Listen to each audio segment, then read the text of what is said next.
할렐루야, 반갑습니다. 이제 설교 외전 시작하도록 하겠습니다. 오늘은 성령의 지시를 받음에 대해서 이런 제목의 말씀으로 함께 나눴는데요. 오늘 설교에 대해서 함께 설교 외전 하기 전에 말씀을 한 구절 읽고 시작하도록 하겠습니다.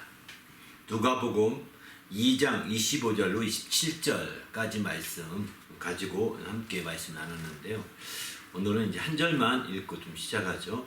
그가 26절입니다. 그가 주의 그리스도를 보기 전에는 죽지 아니하리라 하는 성령의 지시를 받았더니, 이런 제목의 말씀으로 이 말씀을 중심으로 제목을 뽑았고요.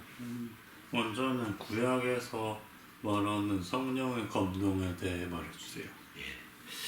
오늘은 이제 설교를 하면서 성령의 감동하심에 대해서 아주 전반부는 집중적으로 말씀을 드렸습니다. 그리고 후반부에서는 성령의 지시를 받음에 대해서 말씀을 드렸거든요. 근데 성령의 감동에 대해서 이제 감동하심에 대해서 나누는데, 구약에서 주로 성령의 감동하심은 이제 언제부터 시작됐느냐라고 이렇게 우리가 생각해 볼 수 있는데, 그것은 다윗 때부터 시작됐다.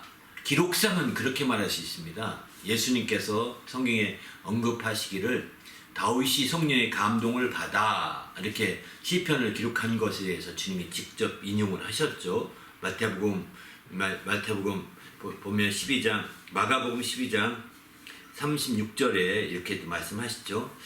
다윗이 성령에 감동되어 친히 말하되 내 주께 이르시되 내가 내 원수를 내 발 아래 둘 때까지 내 우편에 앉았으라 하셨다 하면서, 이렇게 주님께서 시편 말씀을 인용해서 이렇게 말씀하신 것을 보게 됩니다.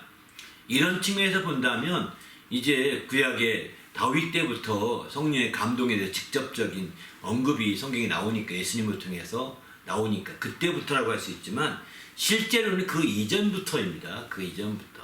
다윗 이전에 선지자들이 있었지 않습니까? 그런 다윗 이전에 했던 선지자들, 또는 모세, 오경을 기록했던 모세, 이런 데도 다 성령의 감동으로 이게 기록된 거거든요. 그래서 디모데전서에 보면 성령의 감동으로 모든 말씀이 기록됐다고 그러거든요. 하나님의 감동하심으로. 그런 측면에서 보면 이 하나님의 감동하심이 성령의 감동하심과 동일한 겁니다. 그리고 선지자들의 예언서 마찬가지죠. 선지자의 예언서도 마찬가지로 이제 성령의 감동하심을 받아 하나님께 받아서 이제 말한 것이 예언이었거든요. 그런 측면에서 본다면 계속해서 성령의 감동하심을 받았던 거죠. 그래서 베드로는 그래서 예언은 언제든지 사람의 뜻으로 낸 것이 아니요 오직 성령의 감동하심을 받은 사람들이 하나님께 받아서 말한 것이다 라고 베드로 후서 1장 21절 이렇게 말씀하거든요. 이런 측면에서 본다면 이제 구약의 전체가 하나님의 성령의 그 큰 감동을 가운데 모든 일들이 진행됐고, 모든 기록들이 기록되었고, 또 함께 우리에게 감동되었음을 얘기하고 있는 거죠. 그러나 이제 직접적으로 성령의 감동하심을 이제 구체적인 표현으로 쓴다면, 직접적인 표현으로 이제 이것은 다 조금 전에 언급한 부분들은 신약에서 주로 구약에 대해서 얘기하면서 성령의 감동하심으로 받아서 한 것이다 라고 증언했던 내용들을 바탕으로 말씀드리는 거고요. 반면에 구약에서 직접 성령의 감동하심에 대해 통해서 말하고 있는 말씀들은 이제 두 가지 유형으로 나눠볼 수 있습니다. 한 가지는 성령이 하시는 역사.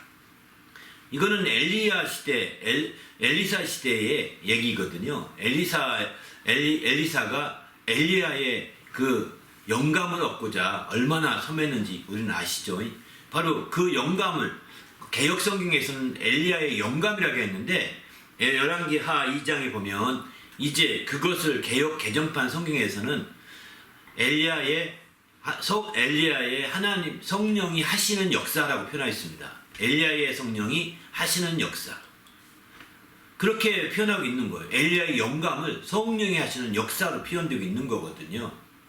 이런 측면에서 본다면 이제 성령의 감동하심이 이렇게 성령이 하시는 역사로서 표현되고 있다는 거, 그런 영감이 성령의 강동하심을 통해서 영감이 주어지는 거거든요. 그런 차원에서 본다면 성령의 감동하심이 성령이 하시는 역사로 비춰지게 된다는 거, 이게 이제 굉장히 중요한 것 같습니다. 더 나아가서는 이제 그래서 나중에 엘리사도 이런 엘리야가 엘리야에게서 역사하던 성령이 하신 역사를 이제 받았다 하면서 그 엘리사의 지하들이 막 기뻐하지 않습니까? 그런 측면에서 볼 때 우리가 성령이 하시는 역사는 굉장히 성령의 감동하심을 받아서 역사했음을 보여주는 거죠. 또 한 가지가 더 있는데, 이것은 다윗 시대에 다윗이 이제 그 사울왕에게 쫓겨서 도피 생활을 할 때 다윗을 돕기 위해서 유다 지파 아마세를 비롯해 30여 명 청년들이 모이게 됩니다. 그때 그들이 사울에게서 피해 다니는 이 다윗에게 왔던 것은 성령의 감사심으로 오게 되었다라고 역대상 12장 18절 이렇게 말씀하거든요. 그러니까 성령의 감동하심을 통해 왔는데, 그 감동하심을 어떻게 표현했냐면 성령이 감싸셔서 왔다 이렇게 표현합니다. 성령이 감싸셨다는 거예요. 성령이 감싸셔서 다윗을 도우러 왔다라고 이렇게 표현하고 있거든요. 그런 측면에서 본다면 이제 성령의 감싸심도 이런 성령의 감동의 한 설명이라고 볼 수가 있는 거죠. 성령의 감동의 한 설명인 겁니다. 그래서 우리는 이런 성령의 감동의 한 설명으로서 감싸심을 우리가 깊이 생각하는 것은 그 히브리말 원어에서 또 그 뜻을 잘 품고 있습니다. 감싸신다는 표현 자체가 히브리말로는 라베시라고 하는데, 라베시라는 그 히브리말 단어는 옷을 입다, 또 이렇게 걸쳐 입다 이런 뜻이거든요. 그러니까 성령의 감동하심을 입는다는 표현과 거의 흡사한 거죠. 성령의 감동하심이 그저 외형적인 측면에서 입는 거 아니겠습니까? 그래서 오늘 그런 차이에서 본다면 이제 바로 성령이 그때 당시에는 임한 상태는 아니었거든요. 구약시대는 오순절날에 성령이 임해서 내주하셨기 때문에, 구약에서는 성령이 임한 상태는 아니었기 때문에 성령이 이제 감싸서 입은 것으로, 그 위에 입은 것으로 이렇게 이해할 수밖에 없는 거죠. 그래서 구약에서는 성령의 감동하심이 여러 표현으로 되지만 대개 크게는 두 표현으로 얘기될 수 있다는 겁니다. 이것을 이해한다면 이제 오늘날 신약에서도 마찬가지죠. 그렇게 적용해서 이제 그 성령의 감싸심이라든가 성령이 하시는 역사를 통하여 그 영감을 얻는 이런 것들 다 성령의 감동하심을 입는 하나의 방법이라고 볼 수 있거든요. 그렇게 우리가 성령의 감동하심이 있고 성령의 역사를 힘입을 때 우리도 성령의 감동하심을 받는 귀한 사람이 될 수 있는 거죠. 구약에서는 그래서 이런 정도로 이제 그 구약 전체가 아브라함부터 시작해서 다 성령의 감동하심을 받은 사람들이지만은, 그러나 실제 성령에 대해 실제적인 언급을 통해서는 이 두 가지 성령이 하시는 역사 또는 성령의 감싸심, 이런 것들이 성령의 감동하심과 연관된 부분이라고 볼 수 있고요. 이런 모든 부분에 대해서 신학적으로 해석해 들어갈 때는, 구약에서 기록된 것들에 대해서 신학적으로 해석해 들어갈 때는 그게 다 성령의 감동을 받아서 한 것이다 라고 이렇게 표현하고 있습니다. 구약의 모든 예언들이 오직 성령의 감동함을 받아 하나님께 말씀을 받아서 말하는 것이라고 표현하고 있고요. 또 이제 다윗이 시편을 기록하고, 또 구약의 그 모세오경이나 다른 모든 부분에서 성경을 기록한 것도 똑같이 성령의 감동하심을 받아서 기록한 것이라고 표현하고 있거든요. 그래서 특별히 예수님께서도 다윗이 시편을 쓸 때 그 시편 자체가 다윗이 성령의 감동을 받아서 우리에게 이렇게 말했다라고 이렇게 직접적으로 표현하고 있습니다. 이건 신학적인 관점에서 구약의 성령의 감동하심을 말하고 있는데, 실제로 구약 당시의 감동하심의 한 유형들은 바로 두 가지인 거죠. 성령이 하시는 역사 이런 표현이라든가 성령의 감싸심 이런 편으로 성경은 얘기하고 있다고 보시면 좋을 것 같습니다. 그러면 구약에서의 성령의 감동하심에 대해서 어떻게 입었는지 확실하게 우리가 이해할 수 있지 않을까 이런 생각이 듭니다. 시므온이 감동받은 것은 구약에서 감동하신 것과 차이가 있나요? 오늘 여기 시몬이 이제 성령의 감동으로 성전에 들어갔다. 이렇게 2장 17절에 말하죠. 시몬이 성령의 감동으로 성전에 들어갔다. 이렇게 표현하는데 이 감동 받은 거죠. 감동함을 받아서 들어간 거죠. 들어갔는데 오늘은 특별히 성전에 가야 되겠다. 하나님이 그 특별한 마음을 주셨겠죠. 감동하심을 입었겠죠. 근데 이것은 어떠냐? 이것은 구약에서 조금 전까지 설명하신 설명드린 구약의 성령의 감동하심과 어떤 차이가 있느냐? 뭐 이렇게 이 차이는 없다고 보셔야 될 것 같습니다.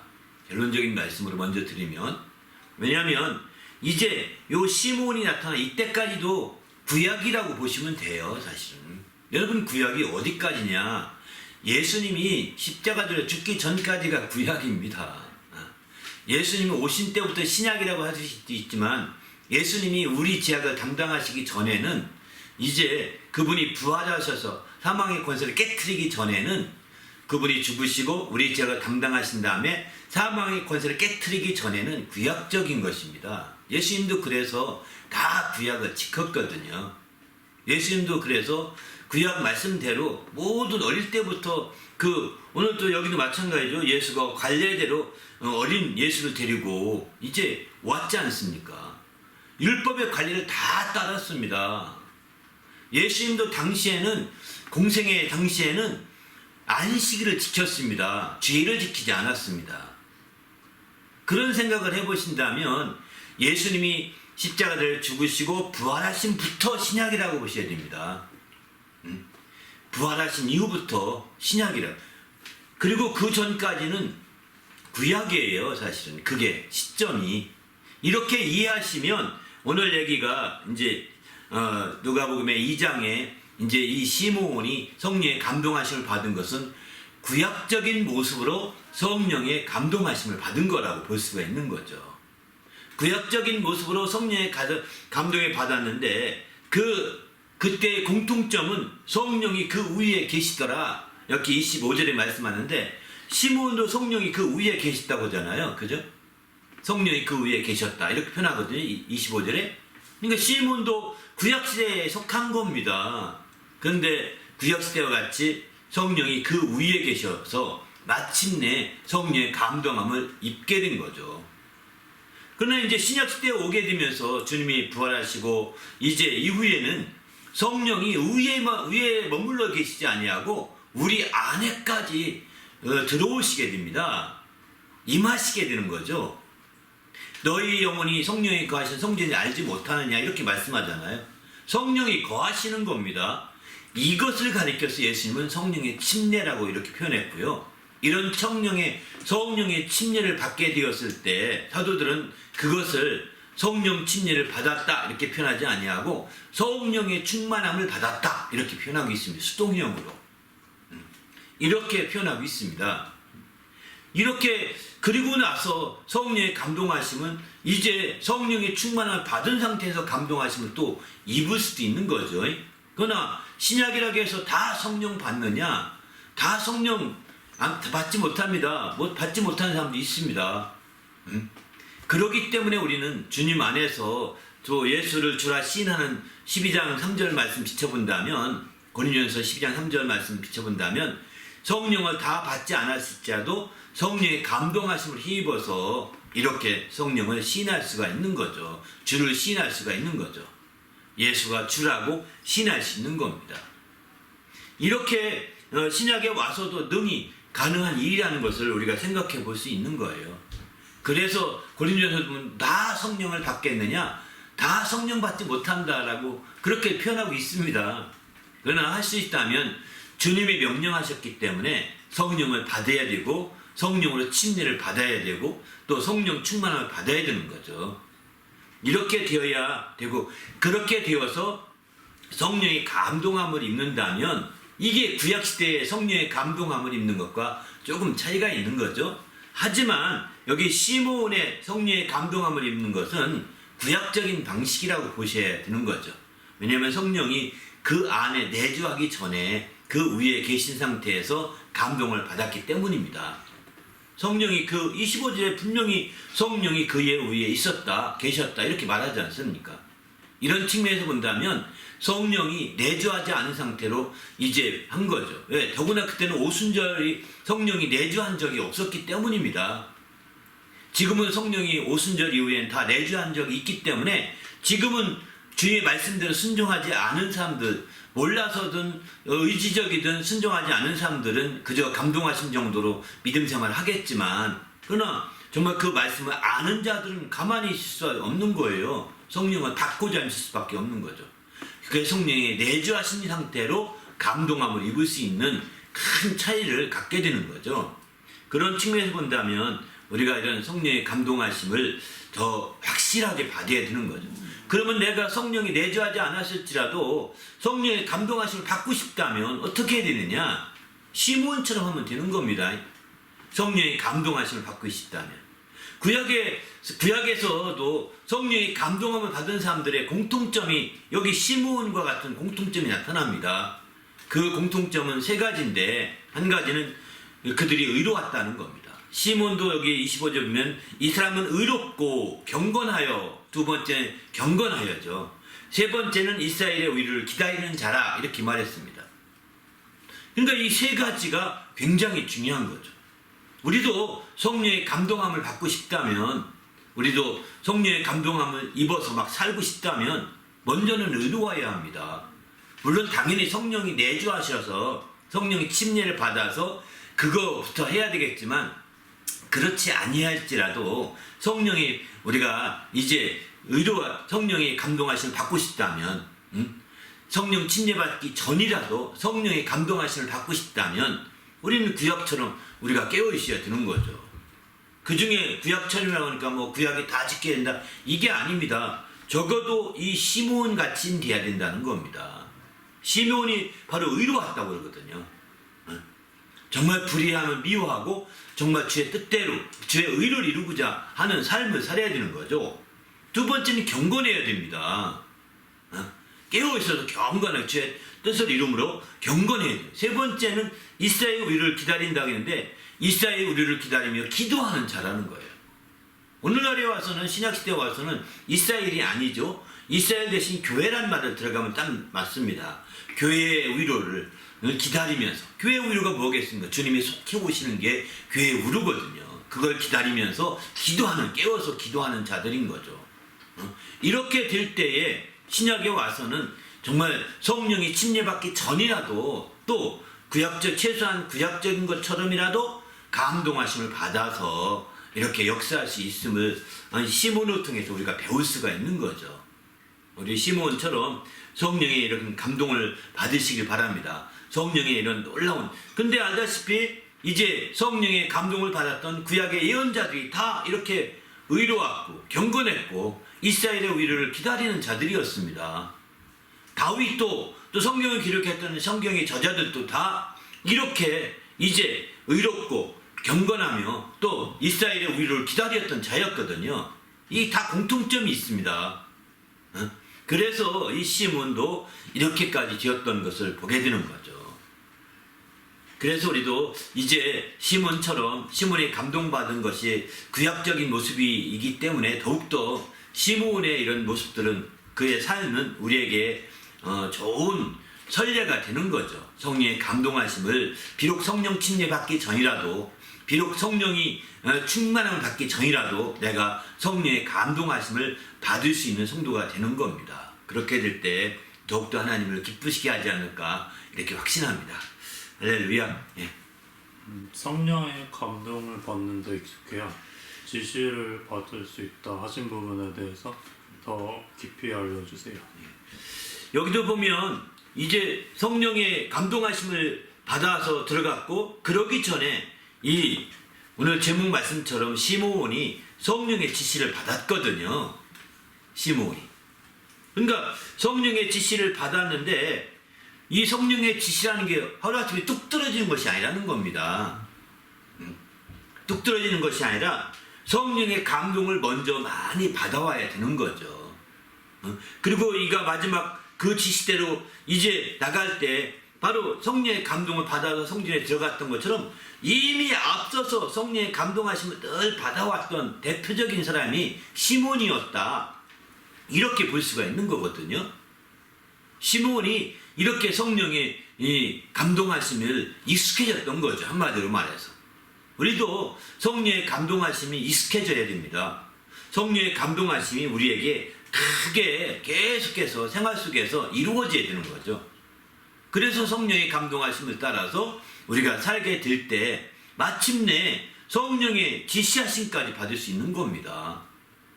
성령의 지시하심까지 받고 성령의 그런 놀라운 지시라는, 여기서 지시라고 하는 것은 좀 더 하나님이 계시와는 차이가 있습니다. 우리가 시자 돌림이니까 지시, 계시 거의 엇비슷한 것이 아니냐 할지 모르지만 계시는 알다시피 공적인 겁니다. 나만의 자기 자신에게만 해당된 것이 아니라 공적인 거예요.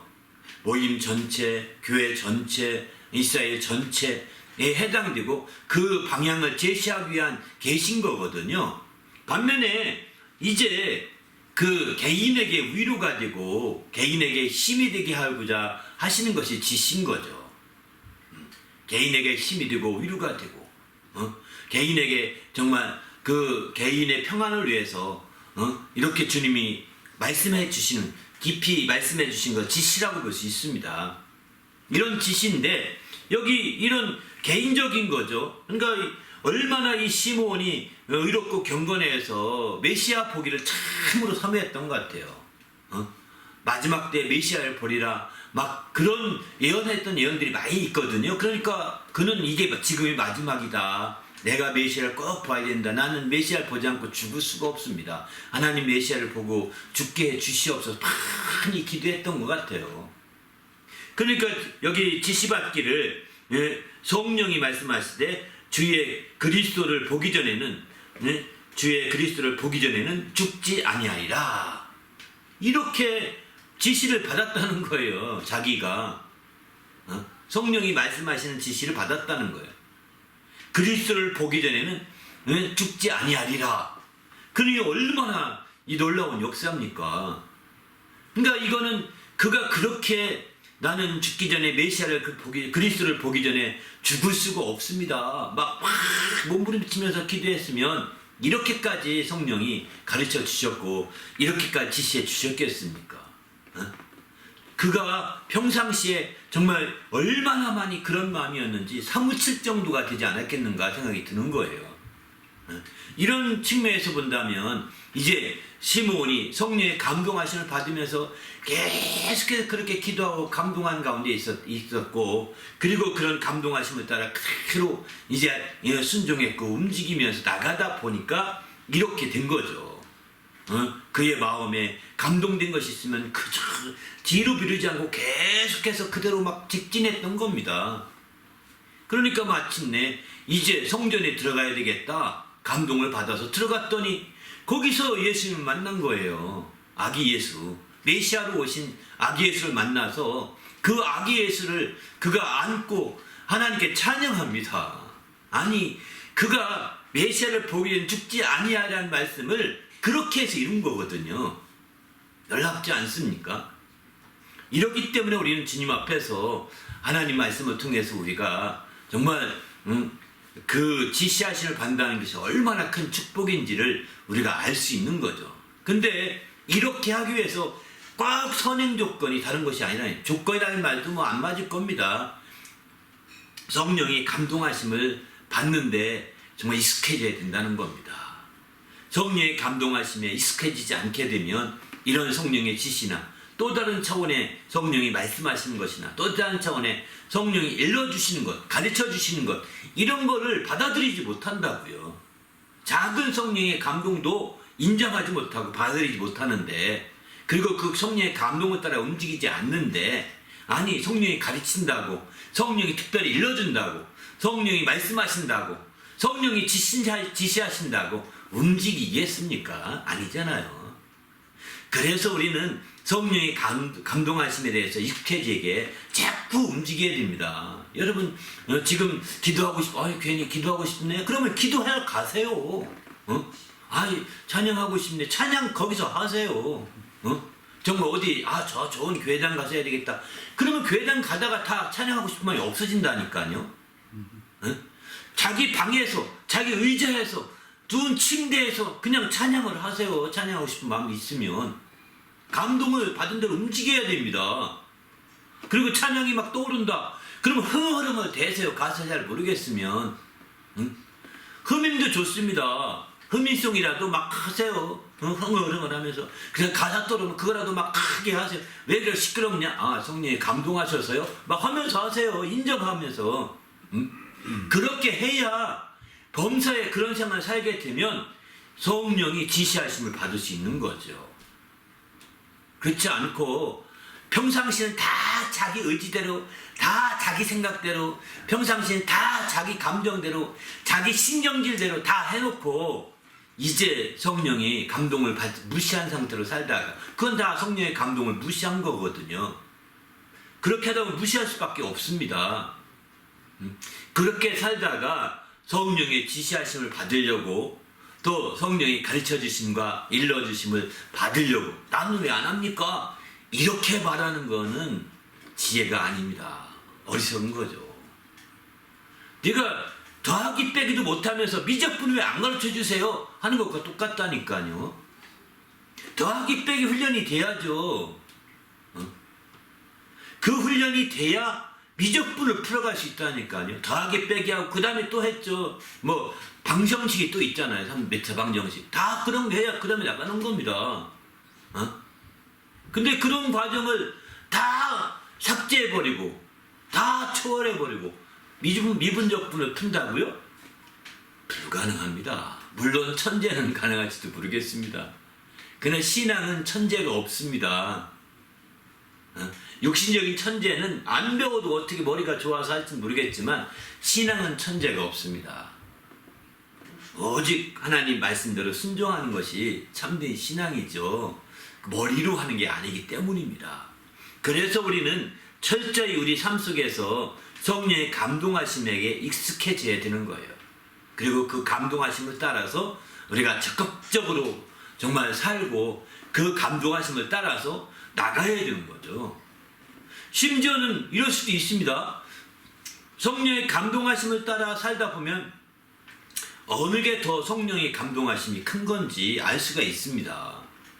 어느 것이 성령의 감동하심이 더 중요한 것인지. 똑같이 성령의 감동하심이에요. A도 성령의 감동하심, B도 성령의 감동하심이 이거든요. 근데 어떤 게 더 성령의 중요한 그 감동하심인지 알고 그것을 따라가는 거예요. 감동하심이 익숙해져야. 그러나 감동하심이 익숙해지지 않으면 누가 성령의 감동으로 말한다면 막 그냥 거기 미친 듯이 따라가는 거죠. 수동적으로 따라가는 거죠. 그렇게 되면 더 큰 감동을 받기 쉽지 않습니다.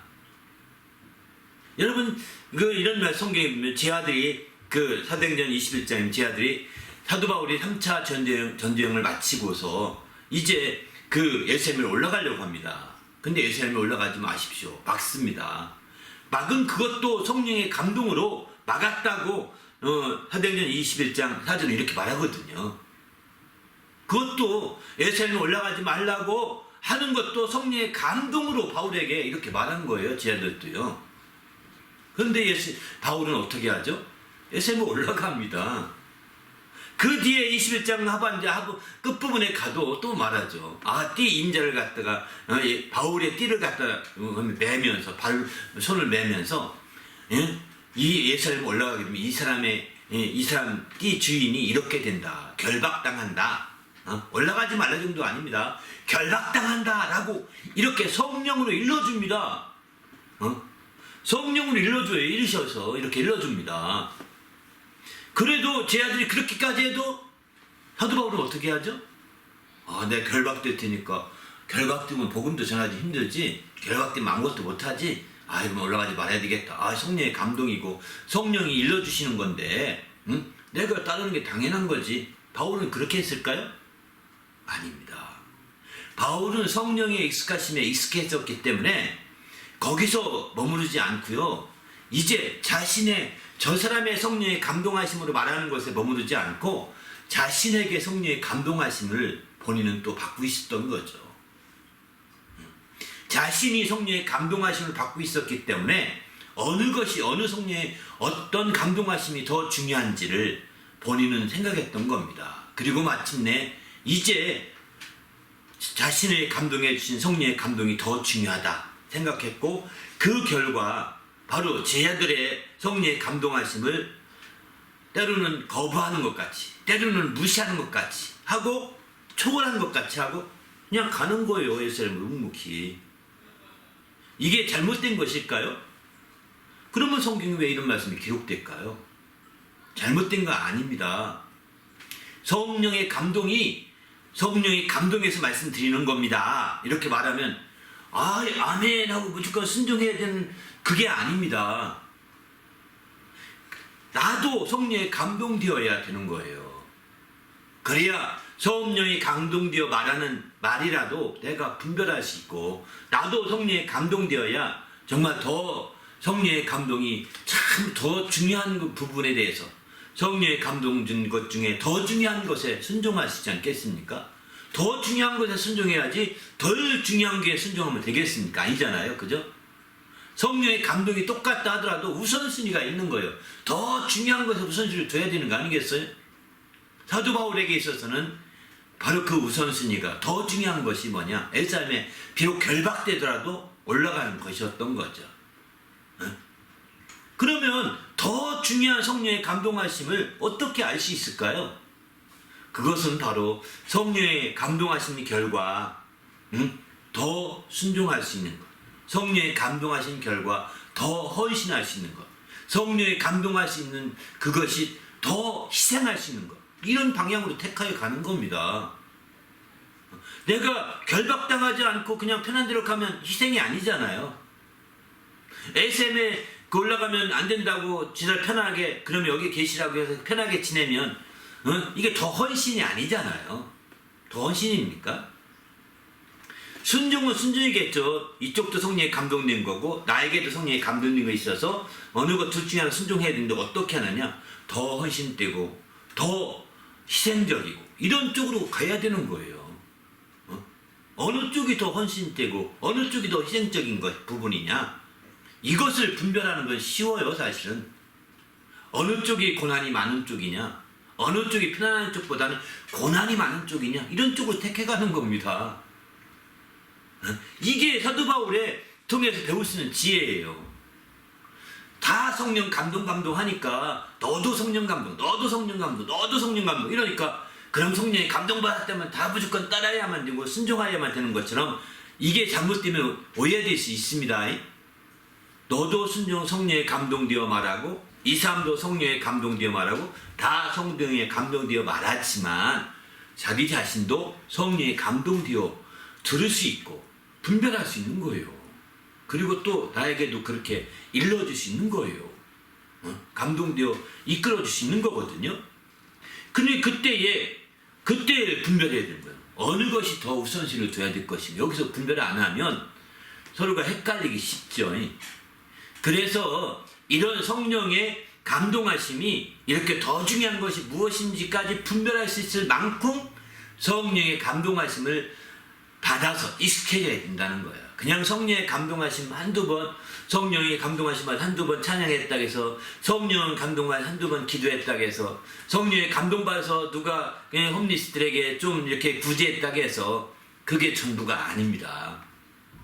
당연히 그것도 중요하겠지만 어느 감동이 더 중요한 건지를 분별하기까지 돼야 되는 거죠. 더 헌신적이고 더 희생적이고 더 고난이 많은 쪽으로 가야 되는 거예요. 바로 예수님도 고민했잖아요. 정말 사도 바울이 예수님 미워해서 지금 그렇게 했겠습니까? 예수님이 나는 이제 죽어야 된다고 할 때 죽지 마소서 이렇게 했을 때 우리가 죽게 내버려 두지 아니할 겁니다 라고 할 때 사도 바울이 미워서 그랬냐고요. 아니거든요. 그것도 또 다른 성령의 감동일 수도 있어요. 그렇지만 이제 하나의 시험거리들이 있는 거죠. 그래서 성령의 감동인데 시험거리라고 표현하는 것은 예수님은 그렇게 자기는 죽으러 가야 되는데 죽지 마소 하니까 사단아 물러가라고 사도 베드로를 막 물리치지 않았습니까? 내가 하나님 일을 생각지 않고 사람 일을 생각하는도다 라고 이렇게 말하잖아요. 어쩌면 사도 바울도 이 제 아들의 성령의 감동으로 에셈 올라가지 마소서. 올라가면 결박당합니다. 그러니까 올라가면 안 됩니다. 우리가 죽사고 맞겠습니다. 이랬더라면 사탄아 물러가라. 내가 하나님 일을 생각지 않고 하나님의 일을 생각지 않고 사람의 일만 생각하는구나 라고 했을 겁니다.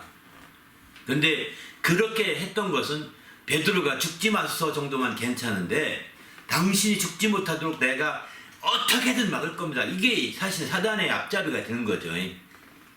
그래서 성령의 감동이 이제 사단의 앞잡이처럼 막 얘기해서 사탄아 물러가라고 오히려 책망하는 소리까지 듣게 된 거죠. 사실은 이게 제 아들의 성령의 감동으로 말한 것과 베드로가 말한 것과의 큰 차이예요. 제 아들은 그저 성령의 감동으로 올라가지 마소서만 말한 거죠. 가시면 이렇게 됩니다. 이런 상황만 말한 거죠. 그 장차 벌어질 일만 말한 거죠. 그리고 나서 당신의 감동받는 대로 하십시오 라고 말 안 했지만 그냥 그렇게 했으니까 바로 성령이 그대로 성령의 감동으로 말한 것이고 성령이 일러준 것이고 이렇게 말하고 이렇게 표현하고 있는 겁니다. 그런데 바울은 거기서 자신의 성령의 감동받은 대로 그대로 나가는 거죠. 근데 베드로는 거기서 예수님 앞에서 그런 정도로 죽으시면 안 됩니다. 우리는 어떡합니까? 이런 정도만 얘기하면 괜찮거든요. 우리는 어떡하라고요? 안 됩니다. 우리는 어떡하라고? 그런데 그 정도인데 그 이상 나간 거예요. 죽지 마. 예수님 죽으셔야 되는데 죽지 마소서 막 이렇게 했으니까 죽지 않고 해결될 길이 아니거든요. 근데 예수님이 해야 될 그 길까지 막고 결코 죽게 두지 않을 것입니다. 막 이렇게까지 하니까 사단이 방해하는 거구나. 막 이렇게 알고 이제 그 사탄아 물러가라고. 내가 사람 일만 생각하고 주의 일을 생각지 않는 것을 아주 꾸짖게 되는 거죠. 그렇습니다. 여러분이 성령의 감동이 되어도 여러분이 죽자고 반대하면 안 됩니다. 먼저 더 큰 성령의 감동이 더 중요하게 생각하는 감동이 있을 수 있는 거거든요. 그러면 그대로 가는 거예요. 여러분이 감동받아도 얘기할 수는 있어요. 그렇지만 정도로 머물러야 됩니다. 그 이상 인간적인 고집을 부리면서 세게 말하면 사단의 역할까지 들어간다니까요. 책망받을 수도 있습니다. 그러니까 우리는 적당한 선에서 이렇게 머무르고 하는 게 가장 필요한 것 같습니다. 굉장히 좀 깊이 얘기한 거거든요. 이렇게까지 성령의 감동하심이 익숙해야 된다는 거예요. 그러니까 누구나 우리가 성도들끼리 이렇게 쉐어링을 합니다. 누구나가 성령의 감동을 받을 수 있다는 것을 항상 전제로 해야 됩니다. 우연하게 그런 말 했다 이렇게 생각하지 마셔야 합니다. 그러나 거기서 머무르면 안 됩니다. 성령의 감동이니까 내가 무조건 순종해야지. 순종하면 좋지요. 그렇지만 좋은 점도 있지만 나쁜 점도 있을 수 있어요. 더 큰 정말 중요도가 있는 성령의 감동하심에 민감한 자가 돼야 되는 거죠. 한 단계 더 위에 성장해서 자신이 더 중요한 성령의 감동하심을 정말 감동하심이 더 중요한 그것을 분별할 수 있어야 되는 거예요. 이렇게까지 성령의 감동하심이 익숙해진다면 이제 우리는 알다시피 성령의 지시하심을 받는 거예요. 그리고 마침내 이제 그것을 따라 담대히 나가게 되면 드디어 메시아를 만나게 되고 주님의 놀라운 행복의 길에 올인하게 되는 거죠. 주님을 안고 찬송하지 않습니까? 이런 놀라운 역사를 체험할 수 있는 성도가 되시길 바랍니다. 할렐루야. 네. 추가로 말씀하실 부분이 있나요? 성령의 그 지시하심을 받음에 대해서 좀 더 말씀을 드려야 될 것 같습니다. 성령의 지시하심을 받으면 어떤 사람들은 성령의 지시를 받으면 마치 이게 고난을 받는 것처럼 뭐 힘든 것처럼 이렇게 말하거든요. 왜? 성령의 지시를 받았던 예수님이 죽으셨거든요. 성령의 지시를 받고 이렇게 살던 바울도 드디어 로마로까지 끌려가서 감옥에 갇혔다가 순교까지 하죠. 결과론적으로는 죽기까지 합니다. 지시를 받은 겁니다. 그러나 이것은 너무 한 부분만 본 거지 실제로는요 성령의 지시를 받고 이렇게 한다면 굉장히 행복한 겁니다. 행복하게 되는 겁니다. 그 과정에 고난도 있고 어려움도 있고 힘든 것도 있고 땀 흘리는 것도 있을지 모르겠지만 바울 같은 경우는 성령의 지시를 받아서 움직일 때 굉장히 어려움도 많이 겪었지 않습니까? 그가 전도여행 중에 다 성령의 지시를 받아서 주로 움직였잖아요. 때로는 성령의 지시를 받아서 그가 북쪽으로 올라갈 때 못 올라가게 하고 남쪽으로 들어와까지 들어오잖아요. 이런 여러 가지 보면 성령의 역사가 오히려 지시 때문에 그는 뒤로 물리기도 하고 이렇게 빠지기도 합니다. 그러니까 자기가 가고 싶은데 못 가니까 얼마나 답답하겠어요. 근데 드로아에 가서 환상을 봤는데 마케도니아 사람들이 와서 거기로 돌아 이렇게 환상을 또 봅니다. 그러니까 마케도니아 건너가야 되는데 건너가려면 에게해를 지나야 되거든요. 그 뱃값이 지금도 비싸지만 옛날은 말할 수 없이 더 비쌌겠죠. 그런 뱃값이 없어서 고민하는 중에 누가를 만나서 누가의 도금으로 이제 드디어 유럽 선교가 시작되게 됩니다. 이게 다 그 과정에 그 많은 시간들이 걸렸는데 이 과정이 다 성령의 지시를 받았을 때 나타난 모습들입니다. 그러나 성령의 지시를 받으면 진짜 행복해지는 겁니다. 이게 행복의 지름길이에요. 고난의 길이 아닙니다. 시몬도 성령의 지시를 받아서 죽지 아니하고 메시아를 버리라, 그리스도를 버리라, 죽기 전에 반드시 버리라, 막 이런 말씀을 지시를 받았을 때 얼마나 행복했겠어요. 드디어 나는 죽기 전에 메시아를 만나겠구나. 이건 성령께서 지시해 주신 사실이니 분명한 것이지. 어느 날일까? 그날이 언제일까? 정말 메시아도 어린애가 되면 정말 성전에 와서 반드시 관례대로 행할 텐데 언제 그 성전에 오실까? 그 성전 길목을 지키고 있는 겁니다. 사실은. 성전 길목을 지키기 왜? 메시아를 만나야 되는데 메시아가 그냥 어른으로 갑자기 나타나는 것이 아니거든요. 어른으로 갑자기 나타나는 것이 아니라고 했으니까 이제 그가 오시면 분명히 어린애로 오시고 그가 성전에서 메시아로서 역사할 텐데 그 어린애로 왔으면 분명히 그는 말씀대로 구약의 말씀이죠. 관례를 지키고 어릴 때는 8일 만에 할례도 받고 또 여러 가지 다 해야 되잖아요. 이런 일들 해야 오실 텐데 그러면 성전의 앞에만 있으면 되겠다. 성전 앞에 늘 있었던 것 같아요. 외롭고 경건하게 살면서 이스라엘 우리를 기도하면서 정말 성전 앞에 늘 살다가 오늘 또 올라가 봐야지. 아마 이것도 그렇게 해서 올라간 날 중에 하나일 겁니다. 오늘 올라갔더니 허탕쳤어.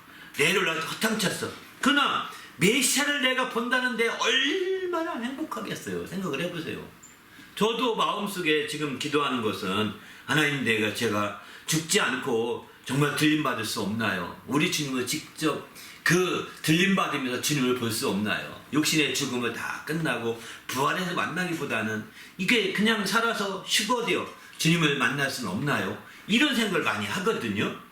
근데 성령의 지시로 내가 죽지 않고 이제 내가 드디어 주님을 버리라. 죽기 전에 주님을 버리라. 이렇게만 듣는다면 나는 휴거가 된다는 얘기 아니야. 나는 들림받는다는 얘기 아니야. 야, 얼마나 기쁘겠어요.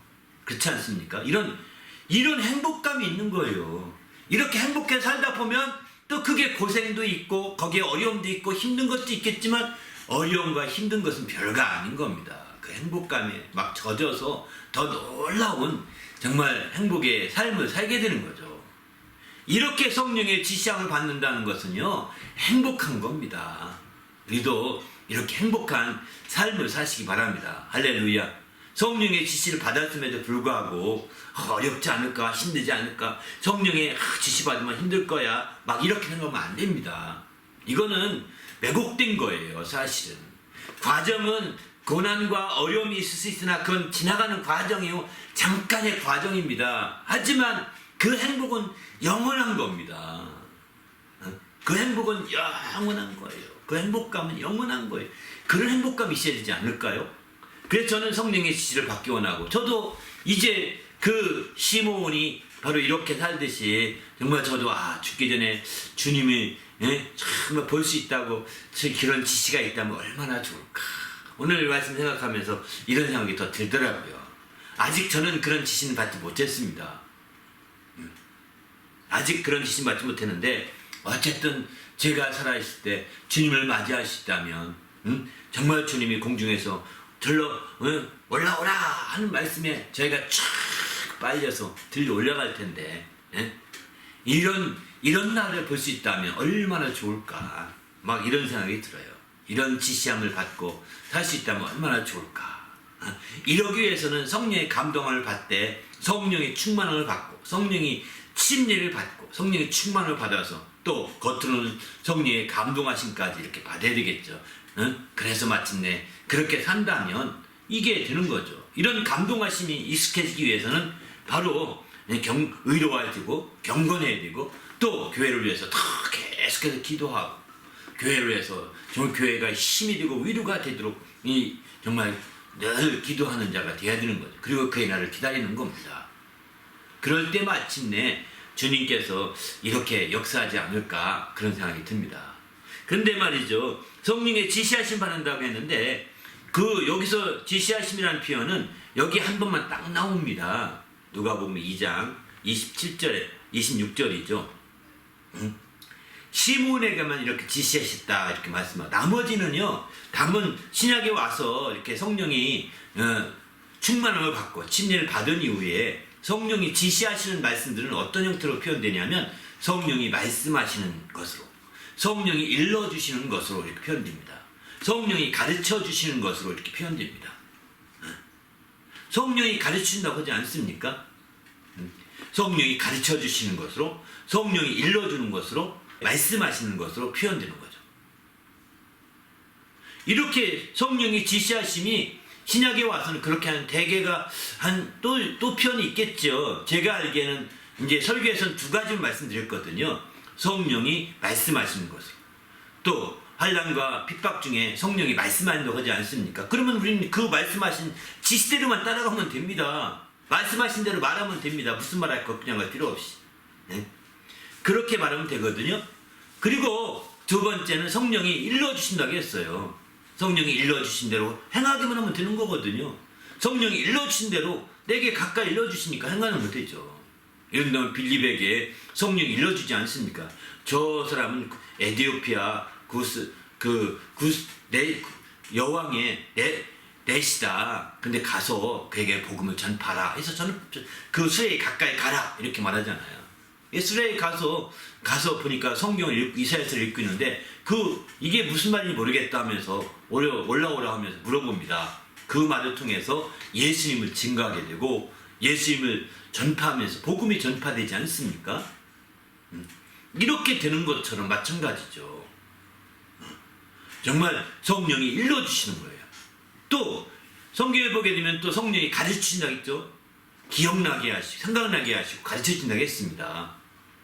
바로 이런 가르쳐주신 그대로 우리는 지시받은 대로 행하듯 가르쳐주신 그대로 행하면 되는 겁니다. 가르쳐주시는 것만 얘기하고 나는 행하지 않아도 될까요? 아니잖아요. 이 가르쳐주심에 대해서는 또 하나님이 영감을 더 더해주시네요. 여기서 영감을 더해주셔서 하나 더 덧붙여주시네요. 바로 이렇게 가르쳐주시는 거죠. 그리고 마침내 그것을 우리는 지시받은 것을 알고 그대로 행하는 거예요. 순종하는 겁니다. 우리는 주님 안에서 이렇게 성령의 지시받는다는 것이니까 뭐 특별하게 아무개 내가 너에게 지시하노라 이렇게 말하지 않습니다. 성령이 말씀하시고 생각나게 하시고 또 이렇게 해서 가르쳐 주시기도 하시고 또 이제 성령이 일러주시는 거죠. 직접 그 음성을 통해 일러주시기도 하는 거죠. 그래서 성령이 지금 교회들에게는 들을 귀가 있어야 그 일러주시는 성령의 말씀을 들을 수가 있거든요. 교회들에게는 지금도 이르시되 성령이 교회 들어가신 말씀을 들을 귀가 있는 들을지어다 이렇게 말하고 있거든요. 모든 교회가 다 성령이 말씀을 하고 있는 교회들입니다. 그 교회에서 성령이 들을 귀가 있어서 그 일러주시는 것을 잘 들을 수 있을 때 내가 지시를 받고 살 수가 있는 거죠. 그런 삶이 될 때 우리가 주님 안에서 놀라운 하나님의 역사를 이룰 수 있다라고 성경은 이렇게 말씀하고 있습니다. 그래서 우리가 이렇게 지시하심을 받을 때 하나님의 큰 역사를 이룰 수 있다고 성경은 이렇게 표현하고 있습니다. 그래도 하나님의 이런 성령의 인도하심을 받아서 정말 이제 그 지시하심에 놀라운 차원으로 한 차원 더 발전되시길 바랍니다. 할렐루야. 시므온처럼 그런 지시함으로 끝나지 아니하고 말씀하실 수 있다는 것, 성령이 일러줄 수 있다는 것, 성령이 가르쳐줄 수도 있다는 것, 이게 다 성령의 지시하심을 받는 방법이기도 하거든요.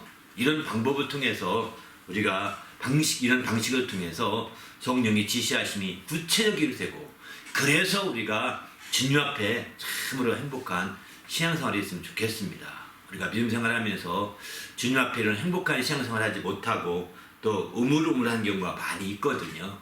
이런 우물우물하는 그런 신앙생활 하지 마시고 이렇게 멋진 신앙생활이 되시길 원합니다. 할렐루야. 그렇게 해서 지시하심을 행할 때 얼마나 행복하겠습니까? 그렇지 않아요? 그런 지시하심을 따라 담대히 나갈 때 얼마나 행복하겠습니까? 그런 행복하심을 우리는 배울 수 있는 거죠. 제가 한 가지 간증을 드릴까요? 이건 약간 저는 이런 생각이 들었습니다. 저에게 지시하심이라는 말씀이 뭐가 없을까 이런 생각이 들면서 지금 이렇게 하나님께 생각나게 해주시는 것은 그 부분입니다.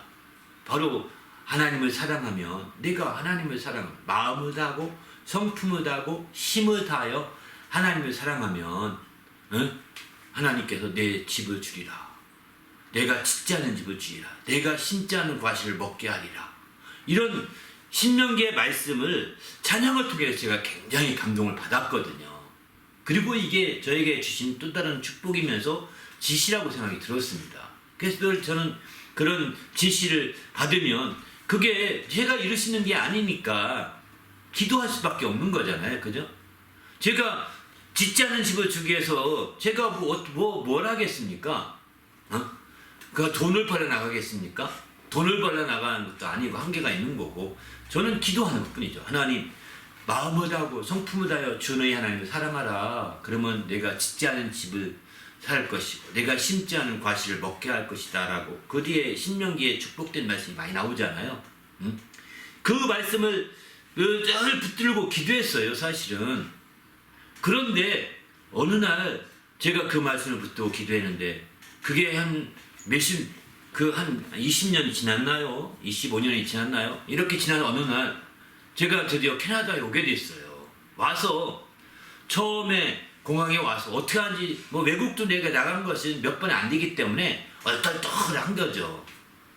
얼떨떨한 태로 들어왔는데 성도들이 와서 막 저를 청빙하는 성도들이 와서 막 다 멋을 이렇게 차에 와서 막 이렇게 막 데려가더라고요. 그러더니 이제 어디 막 갑니다. 그리고 집으로 탁 들어갑니다. 그래서 이 집이 목사님이 사는 집입니다. 막 탁 그러는 거예요. 그러면서 막 방도 한 4개, 5개 막 6개 되는 거예요, 방도요. 이렇게 되고 막 이렇게 돼서 그런 큰 집이고 화장실도 몇 개고 막 큰 저택이에요. 제가 살던 집 중에 가장 컸어요. 그리고 거기에서 어느 날 그 며칠 안 돼서 이렇게 밖에 거실에서 이렇게 보는데 이제 뜰에 야드에 팍 잔디가 입혀진 그런 모습을 보면서 하나님이 마음을 다하고 성품을 다하여 주 너희 하나님을 사랑하라. 그러면 내가 짓지 않은 집을 살게 하니라 했는데 진짜 그렇게 사는구나. 그거를 거기서 내가 짓지 않은 집을 산다는 게 드디어 막 큰 감동, 그 맛이 확 다가오더라고요. 그거는 진짜 행복이었죠. 기뻤죠. 그렇게 해서 캐나다에 이제 청빙받은 목회가 시작됐습니다.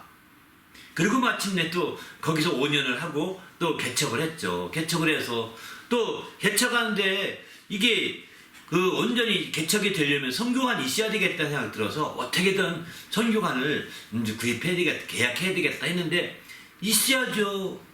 대책이 있어야죠. 그래서 기도만 하고 있는데 어디서 갑자기 이제 개척 후원금으로 한 3만 불을 지원하겠다.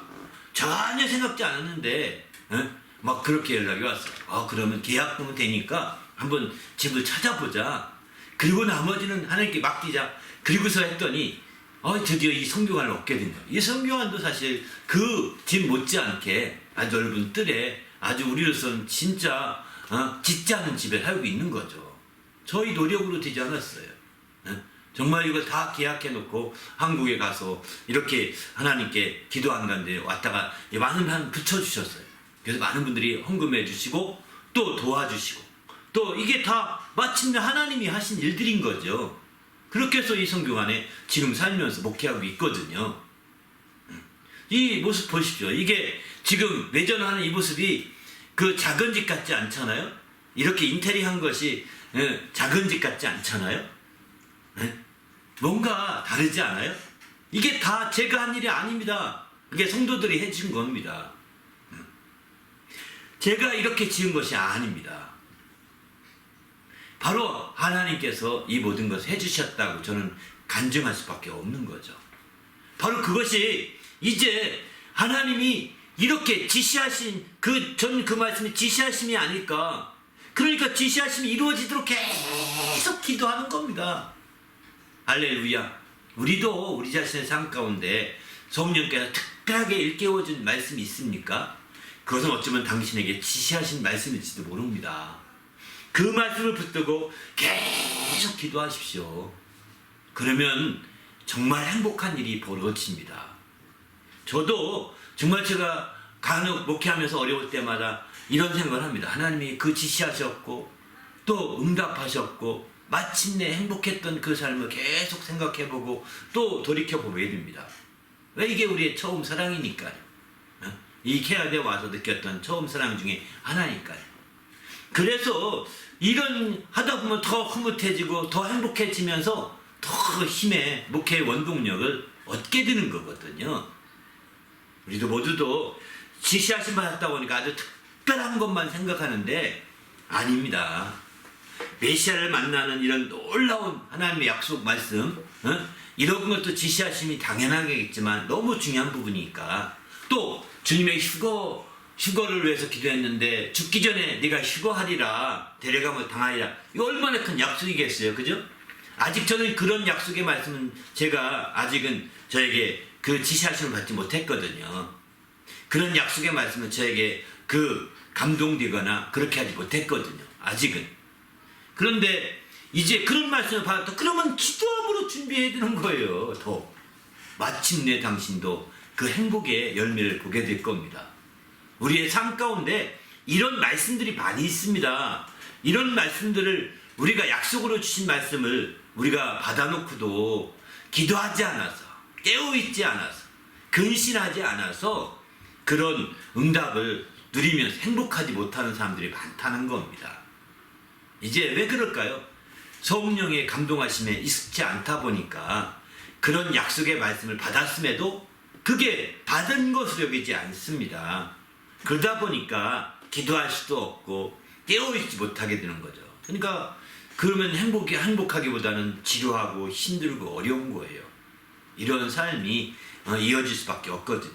우리도 주님 안에서 행복하게 하나님의 약속의 말씀을 분명히 우리에게 지시하실 때, 하나님의 약속의 말씀을 우리에게 일러주실 때, 하나님의 약속의 말씀을 우리에게 말씀해 주실 때, 혹은 가르쳐 주실 때 우리는 그 말씀을 붙들고 그게 지시하시는 것으로 아시고 그 말씀이 이루어지도록 계속해서 기도하시고 그 말씀이 이루어지기까지 의롭게 사시면서 그 말씀이 이루어지기까지 더 경건하게 달려나가는 거예요. 그리고 성령의 감동이 있을 때 그대로 순종하고 움직여 가는 겁니다.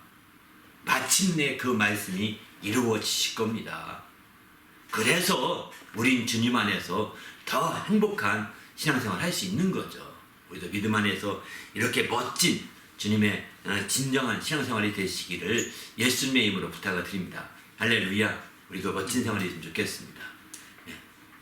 또 마치도록 하겠습니다. 오늘 함께 기도할 때 하나님, 오늘도 주님 안에서 철저히 우리가 이제 성령의 감동하심에 익숙해져서 성령의 지시하심을 받고 그렇게 해서 마침내 더욱더 행복의 길로 나가게 해달라고, 성령의 지시하심이, 성령이 가르쳐주심이, 성령이 말씀하시고 일러주심이 고난과 힘든 길로 가라는 것이 아니라 오히려 행복해지라고 하시는 정말 그런 뜻임을 알고 더 행복한 생활로 달려나갈 수 있도록 인도해 달라고 합심으로 간절히 기도하고 마칩니다.